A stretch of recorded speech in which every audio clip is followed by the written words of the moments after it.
صلى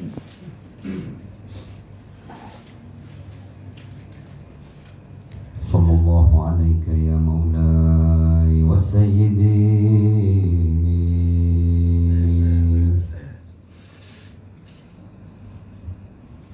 يا رسول الله.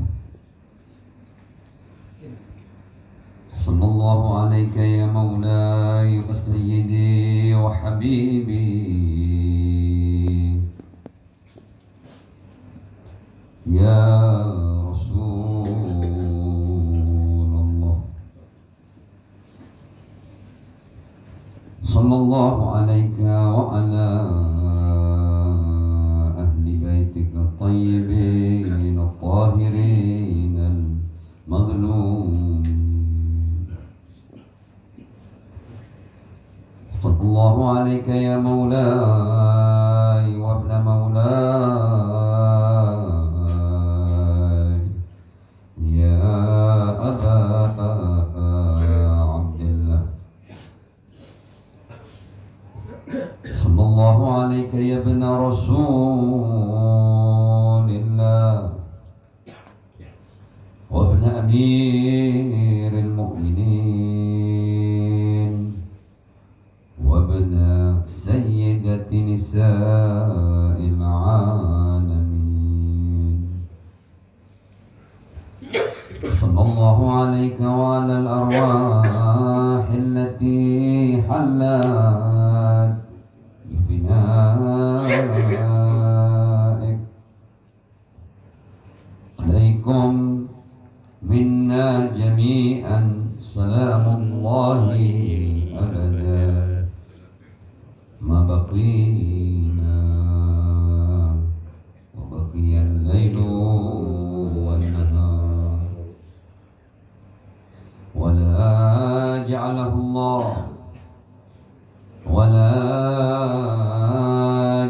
الله آخر العهد منا لزيارتكم.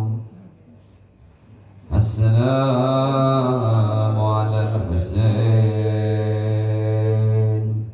وعلى علي بن الحسين وعلى أولاد الحسين وعلى أصحاب الحسين الذين بذلوا مهجهم دون الحسين عليه السلام. يا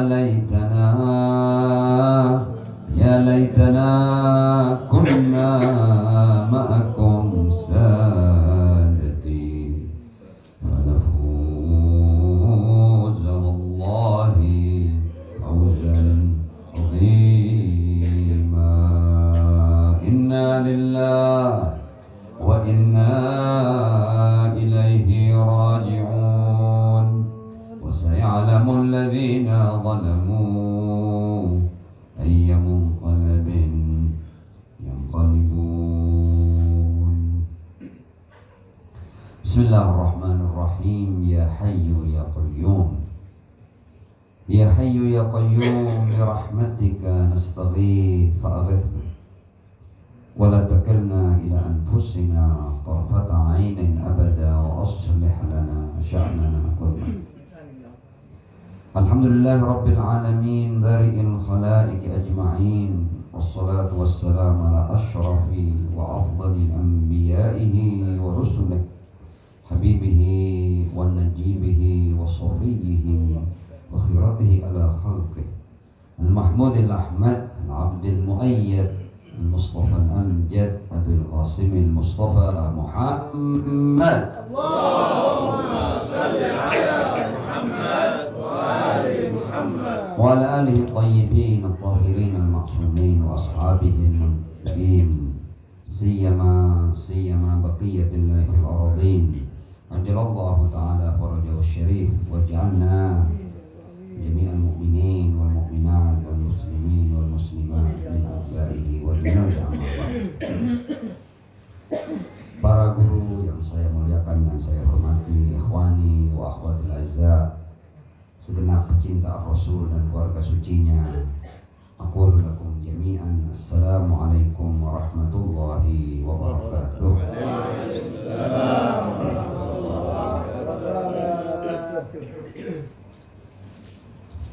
Senantiasa kita tidak pernah berhenti untuk bersyukur karena kesempatan yang Allah berikan kepada kita semua sampai pada malam ke-8 ini untuk menautkan hati kita dengan Abu Abdullah Al-Imam Al-Husain ibn Ali bin Abi Thalib alaihissalam. Tidak ada keterangan, tidak ada kalimat, tidak ada penjelasan yang bisa menggambarkan betapa luar biasanya kebersamaan kita dengan manusia seperti Al-Husain bin Ali bin Abi Thalib alaihissalam. Kita semua pernah mendengar bahwa Rasul Shallallahu Alaihi Wasallam pernah menyampaikan sebuah pernyataan yang sebagian berkata bahwa pernyataan ini karena kebenarannya bahkan kita tidak perlu mengkaji sanadnya. Pernah para ulama membincangkan tentang sanad hadithul kisah. Hadis kisah yang panjang yang biasa kita baca itu dalam hafalat, dalam acara-acara kegembiraan kita atau ketika pengikut Ahlul Bait berkumpul. Hadisul kisah yang kita kenal yang panjang itu, yang riwayat Jabir bin Abdullah Al-Ansari. Memang kalau ditelaah sanadnya mungkin hanya satu jalur, dan mungkin ada banyak ulama yang secara ilmu sanad mengkritisi atau mempertanyakan lebih jauh tentang keabsahan sanad daripada hadithul kisah. Ada seseorang yang kemudian bertanya tentang sanad ini kepada Ayatullah yang kita semua tahu, sosok irfani Ayatullah Bahjah rahimallahu ta'ala alaihi. Dia bertanya, wahai Syekh, bagaimana pendapatmu dan pandanganmu tentang sanad hadithul kisah? Apakah sanadnya itu kuat? Beliau memberikan jawaban yang tidak seperti apa yang memang lumrah dalam ilmu sanad dan ilmu mustalahul hadits. Beliau kemudian membuat pernyataan yang menggemparkan seperti ini. Dalam bahasa Farsinya beliau sebut seperti ini: matnash as-sanadas kawitaras. Kata beliau bahwa matan, rangkaian kalimat hadis itu jauh lebih kuat daripada sanadnya. Matnash as-sanadas kawitaras. Nah, Rasul Shallallahu Alaihi Wasallam pernah membuat pernyataan yang bahkan ini walaupun sanadnya ada kalau yang ini, tapi seandainya pun ini kemudian sanadnya tidak ditemukan, tidak terkonfirmasi katakanlah seperti itu, tapi kebenaran ucapan ini terbukti. Kebenaran ucapan ini terbukti. Realita yang membuktikan kebenaran ucapan Ar-Rasul Shallallahu Alaihi Wasallam. Ketika Ar-Rasul pernah berkata, Inna liqatlil Husain alaihi salam la hararatan fi qulubil mu'minin la tabrudu abad. Ar-Rasul pernah mengatakan, dan ini dalam riwayat-riwayat di kitab kita yang di abad kedua, ketiga, keempat ada riwayat ini. Riwayat ini sudah puluhan abad yang lalu termaktub dalam literatur pengikut Ahlul Bait alaihimussalam. Riwayat ini artinya sesungguhnya kata Rasul, darah dalam terbunuhnya cucuku Al-Husain akan tercipta bara. Dan bara itu bukan di sembarang tempat. Rasul membidik sebuah tempat yang luar biasa. Dan ini kabar gembira buat antum.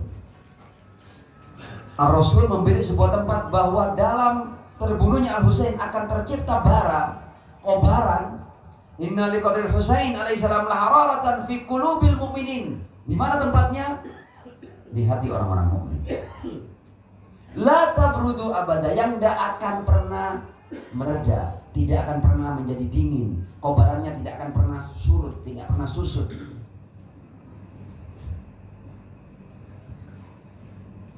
Kalam ini mengandung ijaz karena ucapan Ar-Rasul yang sudah terekam puluhan abad yang lalu, dalam berjalannya abad ini semakin menunjukkan kebenarannya. Ternyata memang terbunuhnya Al-Husain ini tidak ada kekuatan yang mampu membendung bahwa bara ini terus berkobar dan terus berkorban di hati orang-orang mukmin.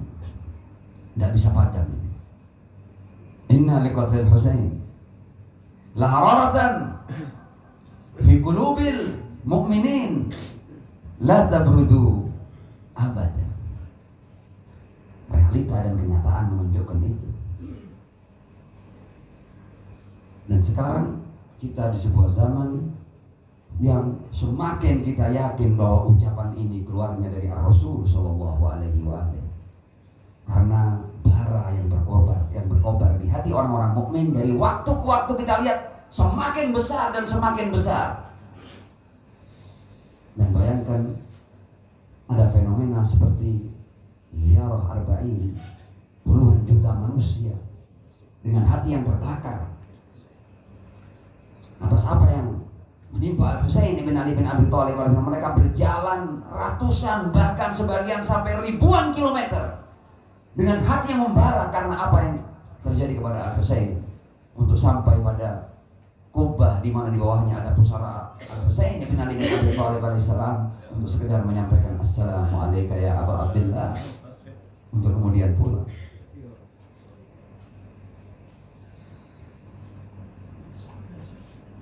Kemarin sempat saya singgung bahwa memang majelis ini bercampur antara duka dan suka. Ketika Rasul berkata bahwa yang berduka untuk Al-Husain itu adalah hatinya orang-orang mukmin, bukankah ini berita gembira buat kita? Majelis ini dan jutaan majelis yang seperti ini tidak akan mungkin terjadi. Tidak akan mungkin berlangsung kalau seandainya tidak ada hati orang-orang mukmin yang membara untuk Al-Husain bin Ali bin Abi Thalib alaihissalam. Majelis ini adalah majlisul qulub. Ar-Rasul yang mengatakan itu. Lahararatan, di mana? Fi qulubil mu'minin. La tabrudu abada.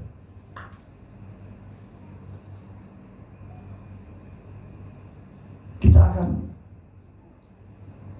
melihat betapa berkahnya ketika hati kita ini akhirnya kita temukan hati kita ini bergetar dan membara untuk Al-Husain. Betapa luar biasanya hati ini.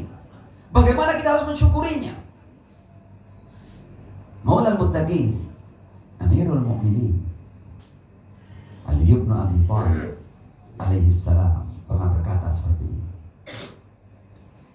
Ma jaffatid dumu illa liqaswatil qulub. Air mata itu tidak mungkin mengering kecuali faktornya adalah kerasnya hati. Jadi kalau seandainya di majelis seperti ini kita diberi kesempatan dan diberi taufik untuk meneteskan walau setetes yang kata riwayat sebesar sayap nyamuk atau lalat, janah, dzubabah atau ba'udah, itu berarti hati kita terkait dengan Al-Husain bin Ali bin Abi Thalib alaihissalam. Ma jaffadid dumu illa liqaswatil qulub. Tidak mungkin air mata itu mengering kecuali karena kerasnya hati. Wa ma qasatil qulub illa likatratid dzunub. Dan tidak mungkin hati itu keras kecuali karena bertumpuknya dosa. Kita bukan maksum. Kita mengaku bahwa kita berdosa. Tapi kalau seandainya mata kita ini masih bisa menangis untuk Al-Husain ibn Ali bin Abi Thalib alaihissalam, setidaknya itu pertanda bahwa hati ini masih bisa diselamatkan. Hati ini masih berpeluang untuk mendapat keridhaan Allah Subhanahu wa ta'ala. Ma'as salati ala Muhammad wa ali Muhammad. Allahumma sholli ala Muhammad wa ali Muhammad. Wa ajjil farajahum. Karena itu Ar-Rasul sallallahu alaihi wa alihi tidak pernah memberikan sign atau tanda kecuali sesuatu yang memang tidak bisa dibuat-buat, tidak bisa direkayasa. Rasul untuk iman kita dan untuk kemunafikan kita itu ukurannya dibuat sesuatu yang kita bisa tahu. Tidak mungkin kita silap itu. Tidak mungkin kita keliru. Rasul cuma berkata untuk urusan al-iman wal nifaq ini, ya Ali, la yuhibbuka illa mu'min wa la yubghiduka illa munafiq. Jadi kalau antum, ini kan tidak bisa dikaisakan, kita kan tidak bisa dipaksa untuk cinta, tidak bisa. Sebagaimana kita juga tidak bisa dipaksa untuk benci. Kalau cinta, cinta aja. Kalau benci, benci aja. Tidak bisa dipaksa. Karena itu sesuatu yang terjadi di hati kita. Bahkan kita pun tidak bisa mengendalikannya. Ada orang yang tidak berdaya. Kenapa saya suka sama dia? Ada orang yang juga tidak berdaya. Kenapa saya benci dengan dia? Nah, kalau antum temukan hati antum, tuhibbu Ali bin Abi Thalib, berarti hati antum ada iman atas nas yang sampai dari Ar-Rasul sallallahu alaihi wasallam. Tidak bisa direkayasa itu. Artinya jaga hati ini. Kalau hati antum mencintai Maulal Muttaqin Ali bin Abi Thalib, hati antum bukan sembarang hati. Jaga hati itu, hati-hati. Itu intan, berlian, emas, sesuatu yang mahal. Permata hati antum.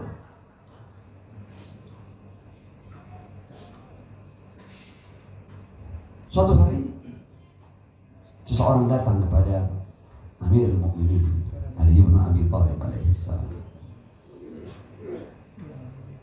Dalam dialog ini tiba-tiba orang ini mengeluarkan pernyataan seperti ini kepada yang Amir.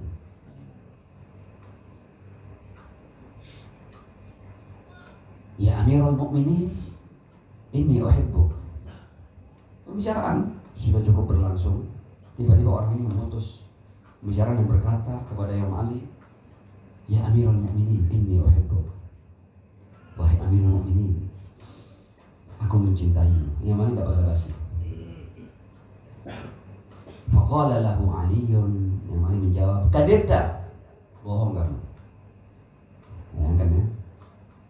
Dan boleh jadi ini pembicaraan empat mata antara dia dengan Ali bin Abi Thalib. Ya Amirul Mukminin, inni uhibbuk. Kadzibta, bohong kamu, berdusta kamu. Orang ini kaget dan bertanya, lima ya Amirul Mukminin, kenapa kau katakan kau berdusta? Jawaban yang Ali yang mengerikan buat kita. Li'anni la ara qalbi yuhibbuk. Karena aku tidak melihat hatiku mencintaimu.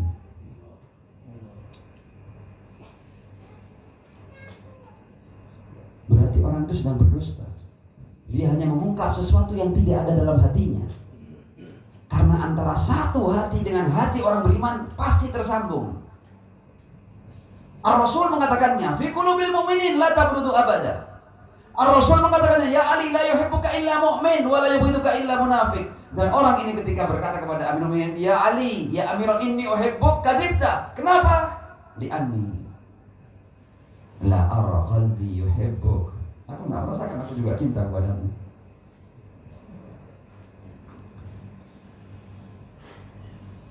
Ar-Rasul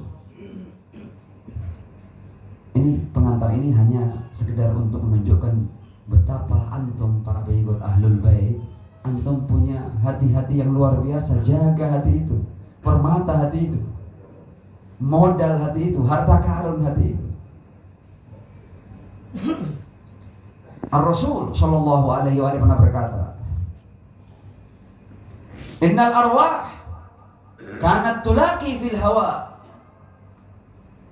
Jadi kita di dalam Islam ini kita sudah dikenalkan bahwa keberadaanmu itu bukan dimulai dengan keberadaan dunia yang diawali dengan kelahiran kalian dari rahim-rahim ibu kalian. Ini keberadaan yang setelah keberadaan yang sudah berlangsung lama. Kamu pernah hidup di alam arwah dan arwah itu bertemu. Arwah itu melakukan ta'aruf.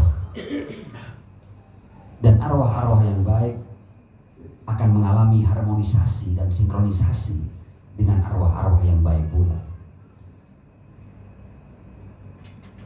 Di alam ini kita mengenal sesuatu yang namanya magnet. Magnet itu kalau kutubnya ya di satu posisi dia tarik menarik, begitu dihadapkan langsung melekat. Tapi begitu dihadapkan pada posisi yang lain dia akan tolak menolak. Arwah juga begitu.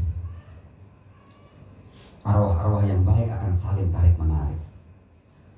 Arwah yang baik akan menolak arwah yang buruk. Innal arwah kanat tulaki fil hawa ma ta'arafa minha ikhtalaf wa ma tanaqara minha ikhtalaf. Kalau ada kesesuaian mereka bersatu. Kalau tidak ada kesesuaian mereka akan saling menolak, akan berpisah. Anda tahu bahwa orang tadi yang menyatakan cintanya di hadapan Amirul Mukminin terbukti dalam salah satu perang antara Imam Ali dengan sebagian orang-orang yang terkena fitnah itu, dia termasuk orang-orang yang memerangi Ali bin Abi Thalib alaihissalam. Kata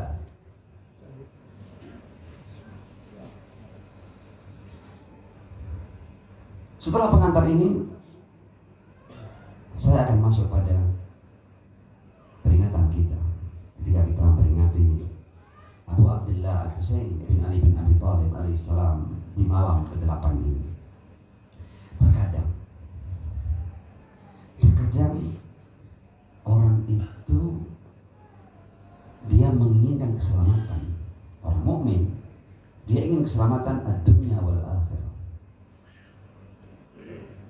Dan sebagian masih tidak yakin, masih tidak percaya. Setelah dia melakukan berbagai macam hal, dia masih dalam keraguan, dalam kegelisahan, dalam kecemasan, dalam was-was. Apakah saya ini mendapat ridho Allah atau tidak?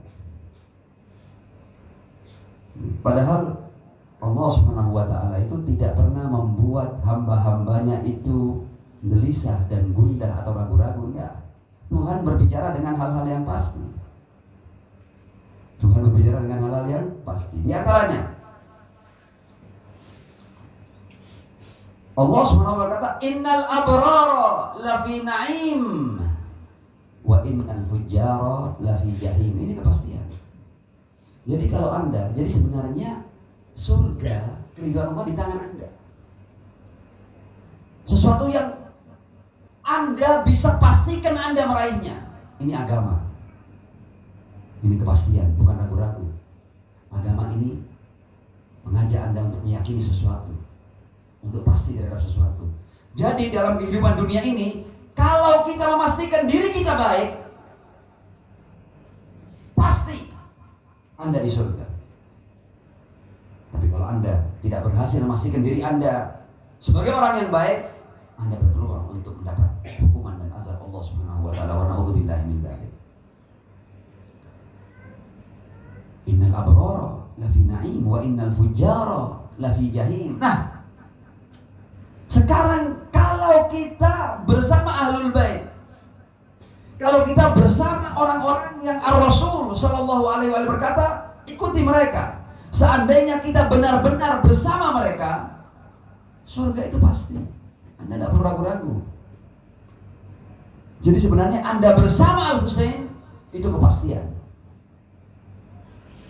Anda bersama Maula Al-Muttaqin Amirul Mukminin itu kepastian. Tidak pakai ragu-ragu. Pasti surga. Pasti ridha Allah. Dan yang memastikan itu bukan orang lain, Anda sendiri, kita sendiri. Karena ada dua pilihan, ini atau ini, ma'al haq atau ma'al batil, ma'al ma'ruf atau ma'al mungkar. Ketika kita memastikan diri kita dalam ma'ruf dan kita sudah diberi sedemikian banyak kekuatan oleh Allah untuk kita memastikan diri kita pada yang ma'ruf, ketika itu sudah kita pastikan, surga itu pasti, keridhaan Allah pasti, tidak pakai ragu-ragu. Innallaha la yukhliful mi'ad. Karena itu kepastian itu kita lihat ya dari pahlawan-pahlawan Karbala. Pahlawan-pahlawan Karbala itu terhadap apa yang akan mereka hadapi, mereka sama sekali tidak ada sedikit pun keraguan. Tidak ada bimbang-bimbangnya. Kalau malam ini adalah malam Qasim bin Al-Hasan, lam yablughil hulum. Dia belum masuk usia akil balik menurut sebagian riwayat. Masih sangat belia. Ketika Al-Husain menjanjikan syahadah kepada para sahabat-sahabat yang senior, ini anak ini keliling, bingung dia. Ini saya termasuk apa enggak ini ya? Saya termasuk apa enggak ya? Dia cari kesempatan untuk bisa bertanya langsung kepada pamannya Al-Husain. Dan ketika ada kesempatan dia bertemu dengan pamannya, ini saya nanti besok ikut enggak yang gugur ini? Yang Husain mengajak dia bercanda.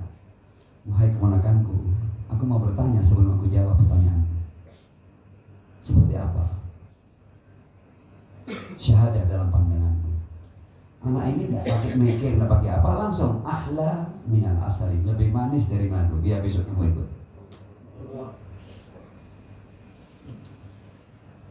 Jadi kalau kita baca di Ziarah Al-Jami' Al-Kabirah, fama'akum ma'akum la ma'aduwikum, fama'akum ma'akum la ma'aduwikum. Artinya kalau Anda memastikan diri Anda bersama mereka, Anda mendapatkan apa yang mereka dapatkan tanpa ragu.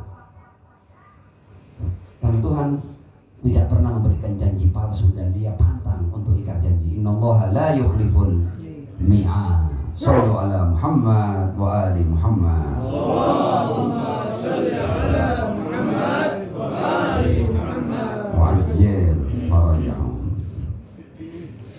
Nah, setelah 1-2 mukadimah tadi, saya akan masuk pada pembahasan. Jadi semua ini adalah pilihan. Semua ini adalah pilihan.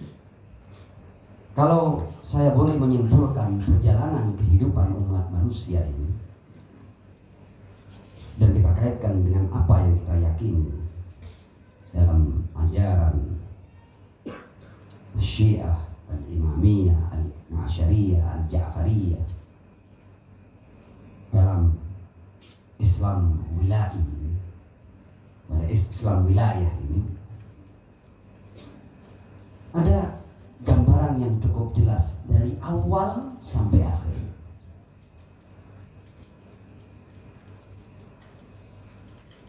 Dalam Islam ini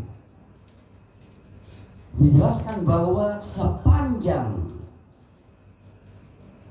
sejarah kehidupan umat manusia ini sudah diberi kepastian oleh Allah Subhanahu wa taala. Anda di zaman ini bersama siapa? Jadi al-mu'minun, orang-orang yang bertuhan, mereka tidak boleh, orang yang bertuhan itu orang yang dapat petunjuk. Jadi mereka tidak boleh gamang, tidak boleh ragu, tidak boleh masih apa ini, enggak. Tuhan memberikan kejelasan. Inna hadainahus sabil, jalan telah kami tunjukkan. Jadi lucu kalau ada orang yang beragama, beriman, bertuhan, kemudian dia masih nggak tahu saya ikut siapa, jalan mana. Keanehan ini. Alif Lam Mim, dzalikal kitabul la raiba fihi, tidak ada keraguannya di sini. Jadi kalau dalam beragama ini kita masih ragu-ragu, berarti Anda belum benar beragama, berarti kita belum benar beragama. Ini din namanya dinun mubin, bukan dinun murib, bukan agama yang penuh keraguan. Ini agama punya kejelasan. Jadi kalau beragama dan kemudian ada ketidakjelasan, pastikan bahwa ini bukan agama, tanda kutip. Dan di antara yang jelas, mereka yang bertuhan dan beriman, mereka punya kepastian. Di setiap zaman mereka harus ikut siapa. Ma'aman. Bersama siapa? Makanya kan, kalau kita ikut Ahlul Bait, Allahumma shalli ala Muhammad wa ali Muhammad, kita punya kejelasan. Fama'akum ma'akum la ma'a ghairikum. Ini komnya ini jelas. Dan jelas untuk setiap zamannya, untuk setiap fasenya, untuk setiap periodenya. Jelas kita. Di zaman tertentu kita bersama Ar-Rasul sallallahu alaihi wasallam. Di zaman tertentu kita bersama Ali bin Abi Thalib, bersama Al-Hasan, bersama imam demi imam. Dan bahkan ketika imam kita digaibkan puluhan abad ini, kita juga punya kejelasan. Ma'aman antum. Satu nama yang keluar. Jelas. Bayangkan ada umat beragama, tapi mereka bingung. Di zaman ini kita umat Islam ikut siapa ya? La haula wala quwata illa billah. Katanya ini agama bawa petunjuk. Tapi Anda masuk dalam kegamangan, dalam kebingungan, dalam krisis kepemimpinan. Wala haula wala quwata illa billahil aliyil azim. Orang beriman tidak boleh dia ragu, karena itu bertentangan dengan iman. Orang beriman tidak boleh kehilangan jalan. Orang beriman tidak boleh bingung. Dia akan ikut siapa? Tidak boleh bingung. Ada kejelasan. Karena itu Islam itu, atau perjalanan umat manusia ini berlangsung dalam 4 fase. Yang pertama adalah fase nubuwah dan risalah. Fase nubuwah dan risalah itu dimulai dari Adam alaihissalam sampai Al-Khatam Muhammad ibn Abdullah sallallahu alaihi wasallam sebagai Sayyidul Anbiya wal Mursalin, dengan kitab suci yang paling sempurna, hingga turun al-yawma akmaltu lakum dinakum wa atmamtu alaikum ni'mati wa raditu lakumul Islam madina.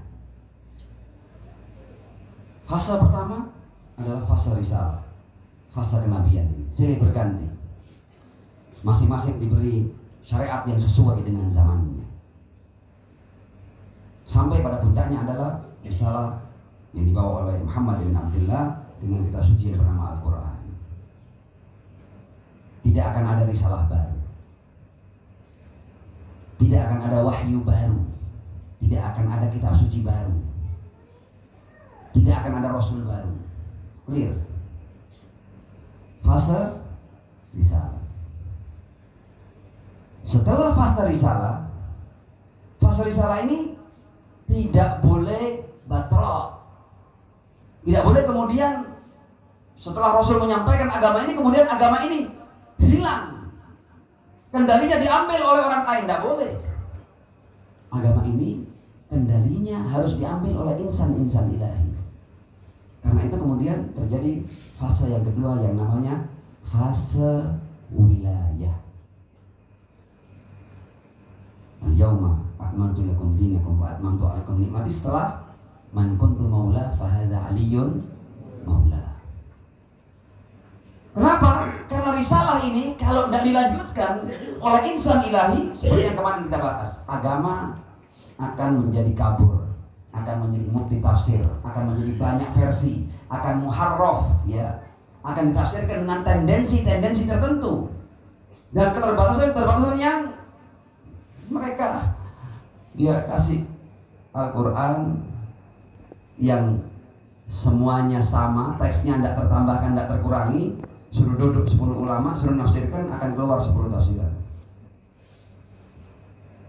Al-Quran ini sendiri sudah ngomong bahwa aku nggak bisa ditafsirkan oleh manusia biasa. Kalau manusia biasa mau maksa nafsirkan aku, hasilnya adalah perbedaan pendapat.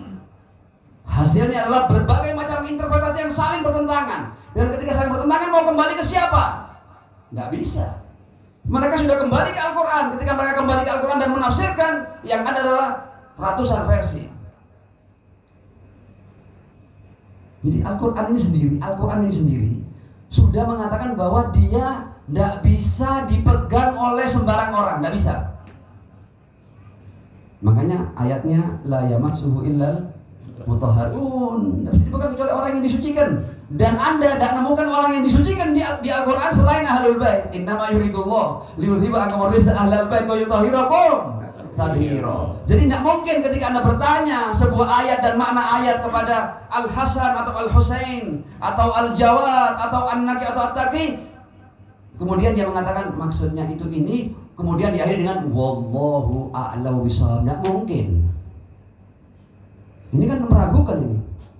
Anda tanya kepada Ar-Rasul, ya Rasul, maksudnya apa ini? Kemudian Rasul, maksudnya itu begini-begini. Tapi wallahu a'lam bishawab, tidak mungkin. Bagaimana kitab yang menjadi petunjuk ditafsir, kitab yang la raiba fi ditafsirkan dengan raib? Tidak bisa, tidak jadi ini. Mungkinkah sesuatu yang ragu-ragu menafsirkan sesuatu yang pasti? Logika. Dzalikal kitabu la raiba fihi hudan lil muttaqin. Masa sesuatu yang tidak ada raibnya ditafsirkan dengan ribuan keraguan dan kegamangan? Tidak bisa, tidak punya kekuatan. Kesimpulan-kesimpulan manusia biasa tidak punya kekuatan untuk menafsirkan sesuatu yang pasti.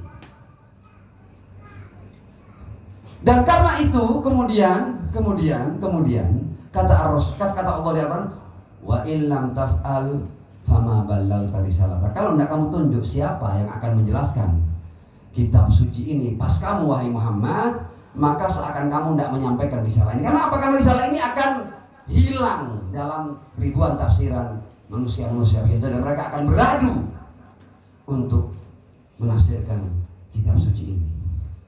Dan umat Islam cukup untuk beda tafsir, untuk mereka saling menjatuhkan, untuk mereka saling bunuh, untuk mereka saling hancurkan. Cukup.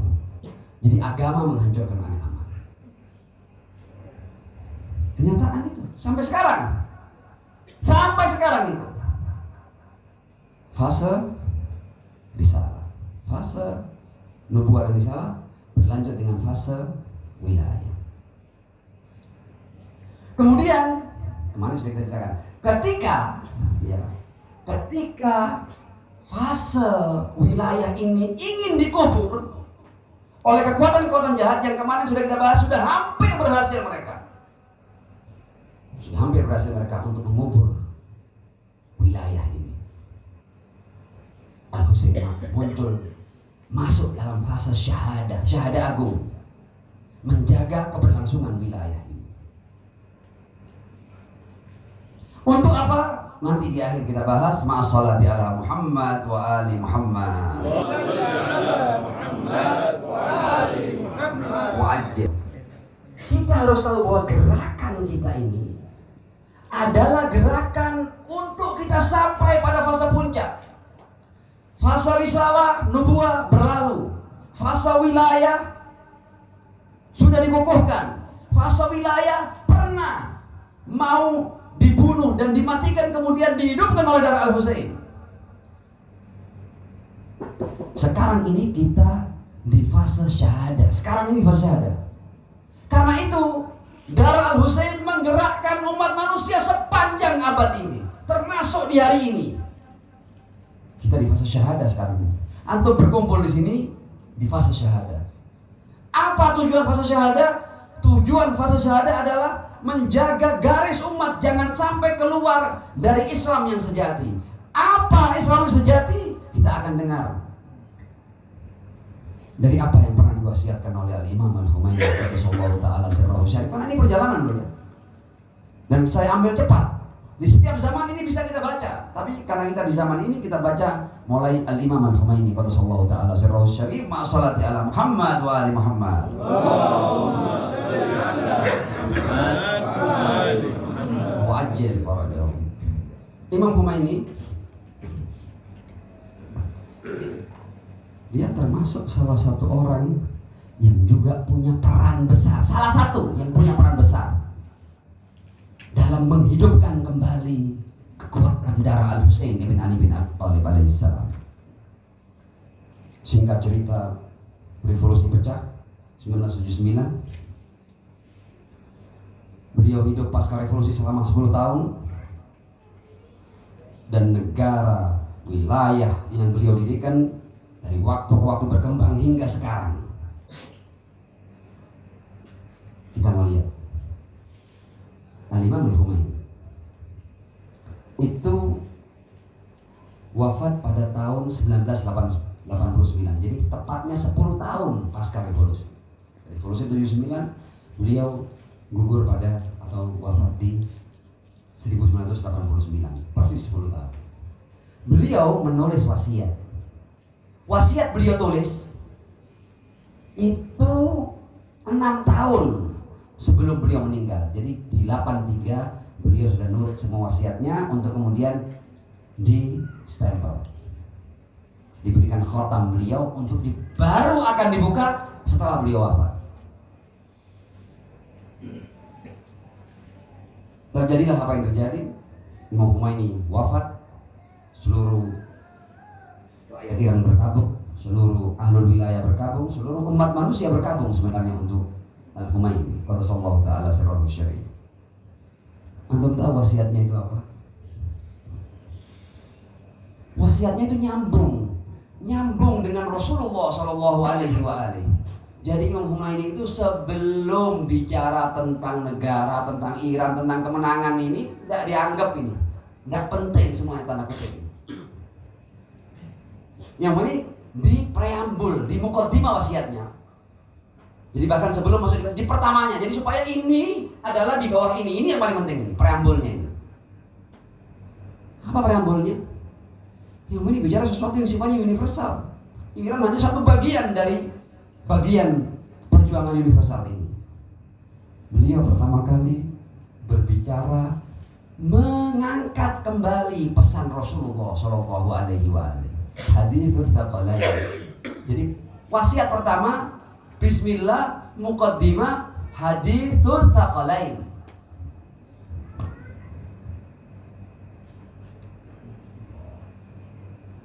Hadis yang dalam teks yang ditulis oleh Imam Khomeini, dia ambil teks yang seperti ini. Inni tarikun fikum tsaqalain, kitabullah wa itrati ahla baiti, fa innahuma la yaftariqu hatta yarida alayya al-haud. Ada beberapa komentar beliau. Kalau saya bahas di kesempatan ini, ceramah saya akan panjang. Tapi saya hanya akan ambil untuk apa yang ingin saya rangkai dalam pembicaraan saya kali ini. Ma'assalati ala Muhammad wa ali Muhammad. Allahumma salli ala Muhammad wa ali Muhammad. Singkat saja, di antara komentar beliau berkata bahwa ketika ada kalimat la yaftariqa, itu beliau tidak mengatakan bahwa di antara maksudnya adalah apapun yang menimpa salah satu dari dua pusaka ini pasti akan menimpa yang lain. Karena ini satu kesatuan. Jadi kalau kemudian Al-Quran itu dizalimi dengan ditafsirkan semau-mau otak manusia, Ahlul Bait juga akan diperlakukan seperti itu. Ahlul Bait tidak dianggap sebagai manusia suci di mana semua umat harus merujuk padanya. Ketika Al-Quran dizalimi, Ahlul Bait juga akan terzalimi. Ketika Al-Quran ditinggalkan, Ahlul Bait juga akan ditinggalkan. Jadi satu kesatuan, tidak bisa pisah ini. Dan tidak bisa orang, saya cuma mau pakai Al-Quran, tidak bisa. Karena la yaftariqo. Anda kalau pakai Al-Quran saja, tidak sampai kemana-mana. Karena pesan Rasul 2. Ini semua umat Islam semuanya pakai Al-Quran. Al-Quran ditinggalkan. Tapi apakah mereka sampai pada satu kesimpulan? Tidak. Malah berperang karena penafsiran. Kenyataan, realita. Komentar berikutnya Imam Khomeini. Haditsus Tsaqalain, saya baca teks beliau yang sudah diterjemahkan ke bahasa Arab. Beliau tulis dalam bahasa Persia. Haditsus Tsaqalain hujjatun alal basyariyah. Allahu Akbar. Kata beliau, hadis Tsaqalain ini hujjah, burhan, dalil. Bagi siapa? Bagi seluruh umat manusia. Haditsus Tsaqalain hujjatun alal basyariyah.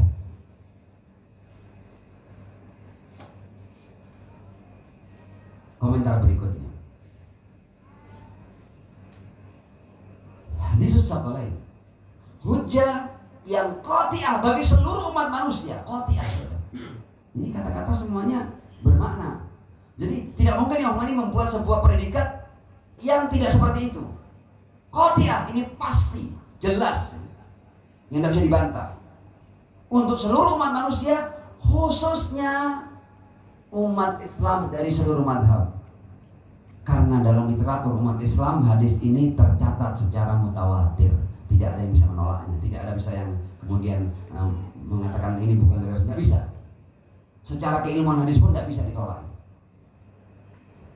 Kemudian beliau berkata seperti ini.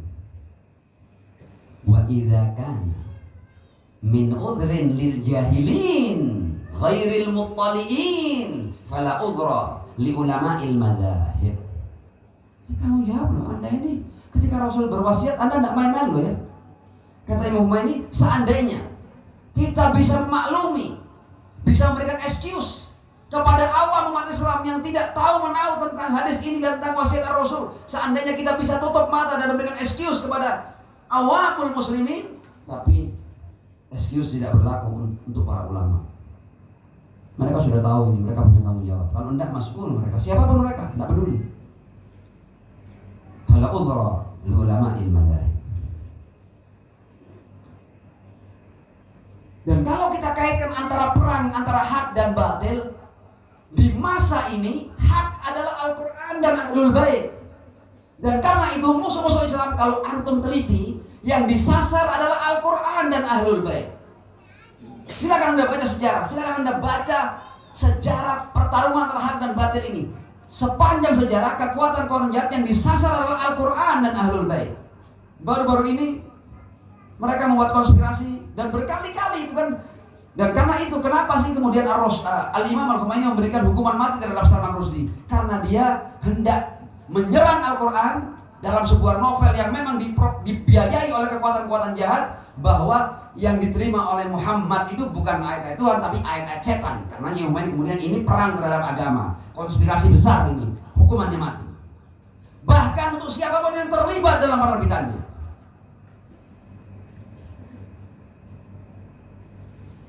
Dan sekarang dicoba lagi di Swedia. Ini perang loh ya. Jadi boleh jadi kita santai-santai, tapi enggak. Kekuatan setan, kekuatan jahat yang jadi yang bergerak ini syayatinul insi wal jin. Jadi setan itu bukan hanya sesuatu yang abstrak, enggak. Yang enggak terlihat dari bangsa jin ada. Tapi syayatin di Al-Quran syayatinul insi wal jin.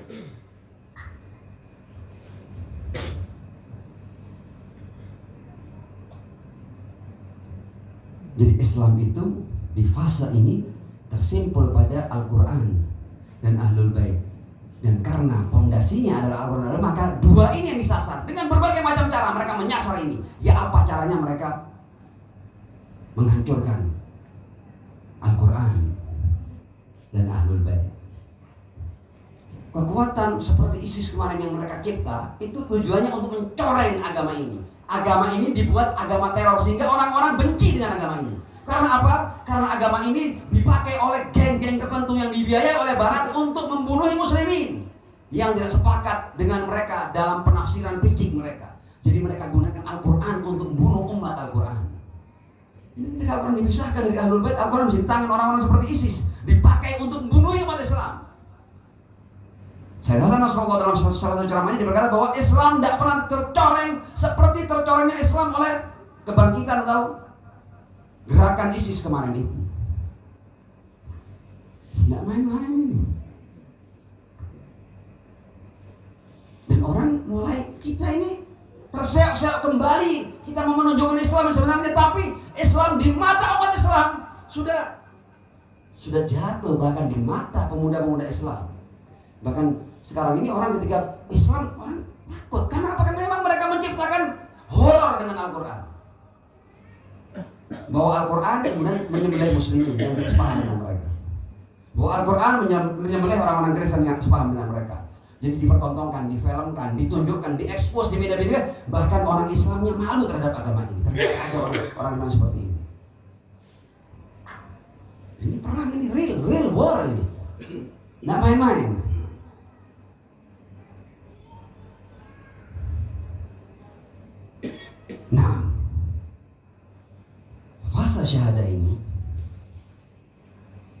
tujuannya untuk mengantar kita kepada fase Mahdawiyah.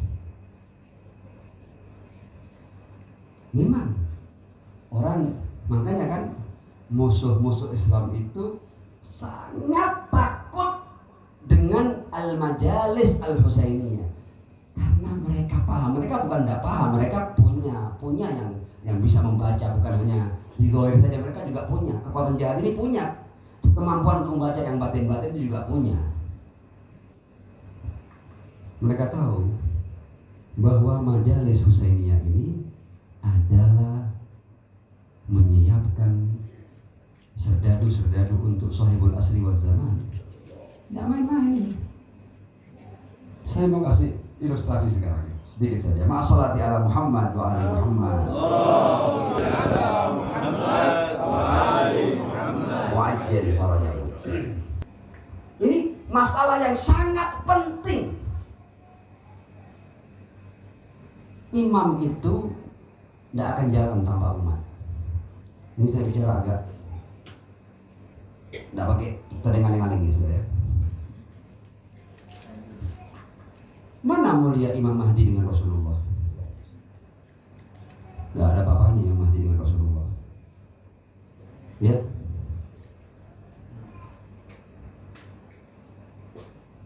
Umat manusia ini sama Allah sudah dihadirkan kepada mereka imam-imam maksum, nabi-nabi yang maksum, rentetan dan rangkaian para nabi dan rasul, sampai puncaknya adalah Muhammad bin Abdullah, afdalul anbiya wal mursalin.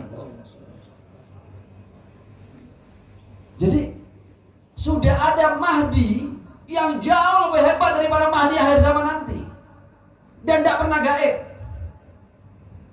Dihadirkan Mahdi-Mahdi itu, Mahdi yang kualitasnya jauh lebih hebat daripada Mahdi yang nanti. Adakah yang menyaksikan bahwa Ar-Rasul lebih hebat daripada Imam Mahdi? Adakah yang menyaksikan bahwa Maulal Muttaqin Al-Hasan wal Husain lebih mulia daripada Al-Mahdi? Ashabul Kisah?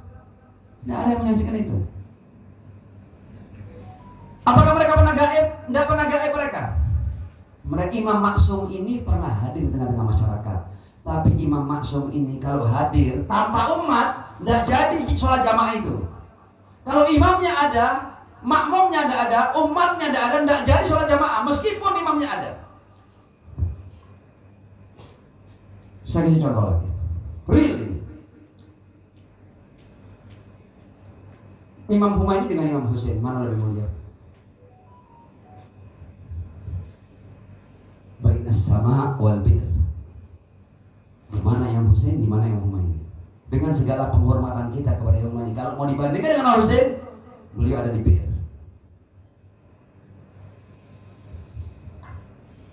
Kenapa Al Husain dengan segala kemuliaannya terbantai di padang Karbala secara tragis begitu ya, dicincang-cincang?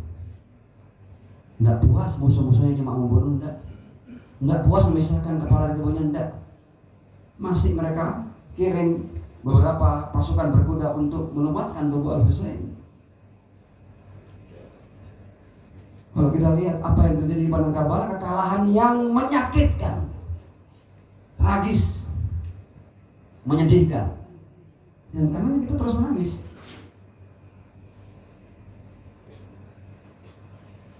Padahal Imam Husain jauh lebih mulia daripada Humayni. Sengaja ketika saya mau bandingin dengan Imam Husain, saya tidak pakai nyebut imam. Dan kenapa tidak ada orang yang bisa menyentuh Humayni? Karena ada umat bersama Imam Humayni. Al-Husain tidak punya umat.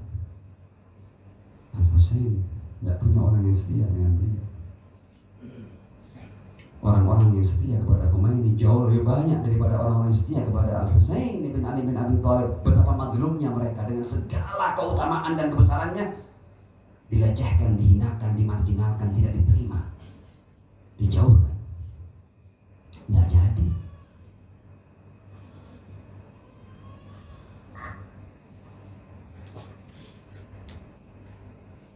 Al-Mahdi tidak akan pernah mau muncul atau diizinkan muncul oleh Allah untuk tampil sebagai imam kalau umatnya tidak siap, karena dia adalah yang terakhir.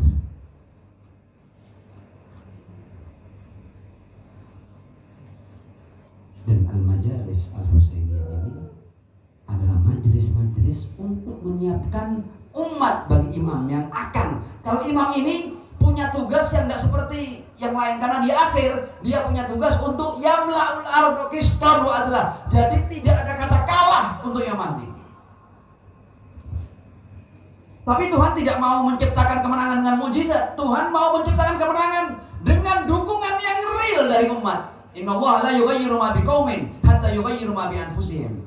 Jadi cepat atau lambatnya munculnya Al-Mahdi adalah bergantung kepada umat, kesiapan umat.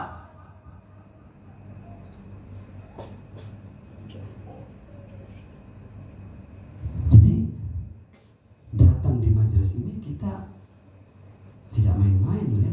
Kita ini kalaupun sampai nanti entah di era kita atau di era pasca kita, karena kan kita ajak anak-anak kita untuk hadir di majelis. Jadi kapanpun dia muncul, umatnya siap. Jadi tidak terjadi lagi pembantaian di padang Karbala. Yamla'ul arda qistan wa adla. Kama muliat. Nah, kenapa Karbala? Karena ke Karbala pahlawan-pahlawannya adalah orang-orang yang sudah tidak ragu-ragu lagi, yang tidak pakai mikir-mikir lagi. Sahabat-sahabat Al-Husain di Karbala itu adalah orang-orang yang sudah yakin dia bersama Al-Husain dengan penuh keyakinan. Contohnya seperti Qasim tadi itu, ahla minal asad. Majelis ini untuk memahamkan kepada kita, dan sudah banyak yang lulus.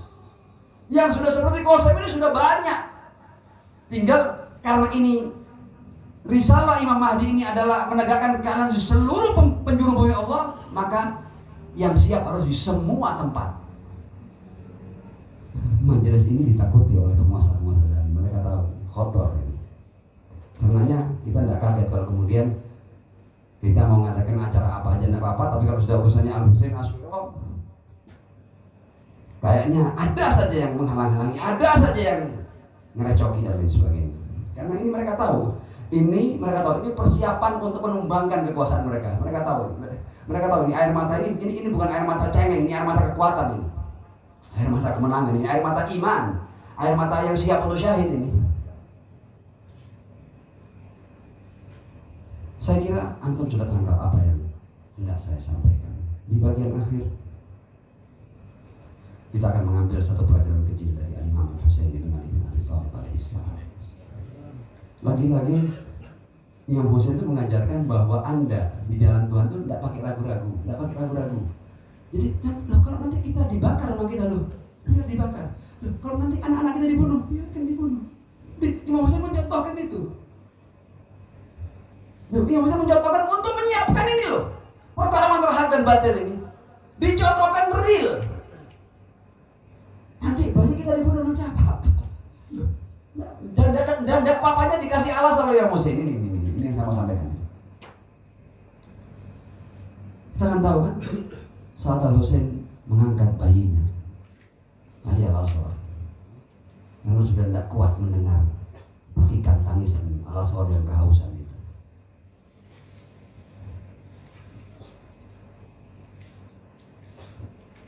Terjadilah apa yang terjadi. Rombongan koyak, darah mengucur, semua darah dilemparkan. Pelajaran ini yang mau kita ambil, supaya kita di jalan ini tidak pakai ragu-ragu, tidak pakai mikir. Artinya kita supaya siap untuk meninggalkan semuanya, dan kita pasti beruntung. Yang mesti mengatakan bahwa hawana alayhi. Ya Allah, semua yang terjadi ini ringan bagiku karena semuanya dalam pantauanmu. Jadi aku tidak khawatir sama sekali. Semua kamu saksikan. Hitung-hitungannya padamu ya Allah. Aku tidak akan pernah rugi. Hawana alayya. Man nazala bi annahu bi'ainillah. Kita ini dalam pelajaran Karbala kita diajarkan untuk kita selalu sadar bahwa kita dalam penglihatan dan pengawasan langsung Allah SWT. Jadi setiap kebaikan Anda itu terbalaskan, tercatat, aman. Apapun yang Anda persembahkan tidak akan hilang.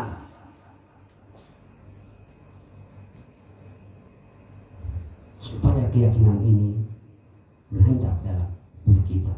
Satu cerita lucu, jadi lucu di zaman Rasulullah SAW ketika turun ayat Innallaha ashtara minal mu'minina anfusahum wa amwalahum bi anna lahumul jannah. Ya kan? Bayangkan ya.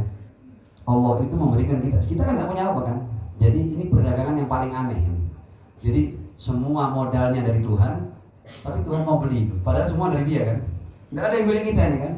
Diberikan kepada kita untuk kemudian dibeli lagi sama Allah. Dibeli dengan apa? Dengan surga. Surga itu apa? Surga itu 3. Surga itu fiha ma tashtahil anfus, ada apa yang kamu inginkan, la yabghun anha hiwala, kualitasnya sampai kita nak mau diganti, hum fiha khalidun, dan kita akan abadi di sana, itu surga. Allah mengatakan, aku akan beli jiwa-jiwa kalian dan harta-harta kalian, berapapun harta kita. Tuhan itu mau beli harta kita dengan surga. Surga dengan sifat tadi itu ya. Jadi kalau harta kita ini 100.000 dibeli dengan harga yang sama. Harta kita 1 miliar dibeli dengan harga yang sama. Harga yang tak terbatas, unlimited. Orang Badui dengan ayat ini, dia kemudian, loh, ini ayat. Cepat-cepat dia lari nyari Rasulullah. Ya Rasul, apa benar ayat ini? Ini betul ayat ini. Innallaha ashtara minal mu'minina, bahwa Tuhan mau membeli jiwaku dan hartaku. Jiwaku ini cuma tinggal berapa tahun lagi. Aku enggak tahu, hidupku ini tinggal berapa hari, aku enggak tahu. Ini mau dibeli sama Tuhan. Hartaku cuma berapa dirham, ini mau dibeli. Ditawar sama Tuhan dengan surga. Aku jual ya Rasulullah. Wallah aku jual. Jangan sampai dianulir loh ayat ini, jangan sampai digagalkan ayat ini. Dia enggak mau transaksi digagalkan. Dia khawatir kalau Tuhan menggagalkan transaksi ini. Innallaha ashtara minal mu'minina anfusahum wa amwalahum bi anna lahumul jannah. Loh, Tuhan nawar kita. Ini umur yang tinggal sebentar ini, harta yang cuma terbatas ini. Bahkan kalau harta kita banyak, kita tidak cukup waktu untuk menikmatinya. Masa ditawar dengan keabadian tidak kita kasih? Ini adalah bagian daripada pelajaran yang harus kita ambil dari fase syahadah. Untuk kapanpun imam yang terakhir itu muncul, dia tidak akan terbantai lagi di padang Karbala. Assalamualaikum ya Aba Abdullah. Assalamualaikum wa ala al-arwahil ladhi hallat bifina'ik. Alaikum minna jami'an salamullahi abadan ma baqina wa baqiyal laylu wan nahar wa la ja'alahu Allah akhiral ahdi minna li ziyaratikum. Assalamu ala al-Husain wa ala Ali ibn al-Husain wa ala aulad al-Husain wa ala ashabil Husain wa rahmatullahi wa barakatuh. Allahu ujurakum thumma afa minkum. Assalamualaikum warahmatullahi wabarakatuh.